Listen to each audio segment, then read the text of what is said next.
Chers suiveurs, viewers, bonjour, bienvenue dans ce nouveau numéro du blog d'Alice. Nous allons rester un peu dans cette thématique pour évoquer un sujet d'actualité. Oui. Vous êtes au courant que dernièrement, le gouvernement a pris quelques mesures concernant le service public, notamment donc la réduction de salaire de certains fonctionnaires et même la mise en, on va dire, en retraite ou en retrait de d'autres fonctionnaires. Vous, en tant qu'entrepreneur, comment est-ce que vous avez perçu, vous avez reçu la mesure? Je veux dire, c'est une mesure qui est, de mon point de vue, difficile à prendre, mais qui est une mesure courageuse et qui est une mesure importante pour notre pays. Nous vivons, nous ne sommes pas encore au niveau, nous ne sommes pas au niveau de la récession économique. Nous sommes en crise par rapport à notre passé, j'ai envie de dire, de rentier grâce au pétrole. Il faut dire simplement que l'État ne peut plus vivre avec les moyens qu'il avait avant, dont il ne dispose plus aujourd'hui. Oui.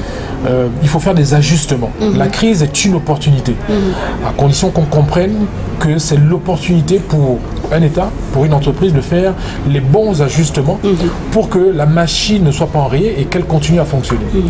En l'occurrence, de ce que je sais, il y a beaucoup de problèmes au niveau de l'administration gabonaise entre les fonctionnaires fantômes, donc des gens qui ont des postes et qui ne viennent pas travailler.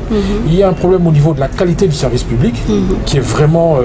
voilà, on ne peut pas continuer à payer des gens qui ne font pas bien leur travail, qui ne prennent pas conscience que c'est vraiment une chance qu'il faut saisir avec ses deux mains, d'avoir un emploi aujourd'hui dans ce contexte qui est difficile.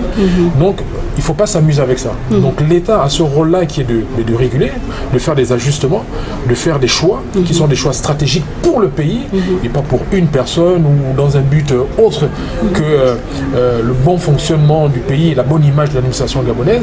Donc, moi, je trouve que c'est un choix qui est courageux, que nous, en tant que chef d'entreprise, nous faisons. Lorsque nous perdons par exemple un marché, nous ne pouvons pas garder la même masse salariale.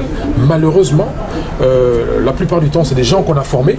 On est obligé de se séparer d'eux. Ça nous trouve le cœur, mais ce sont des choix. Ou on les garde et l'entreprise court à sa perte, ou on procède à ces ajustements et l'entreprise continue à avancer. D'accord. Nous allons nous arrêter ici et vous dire à bientôt.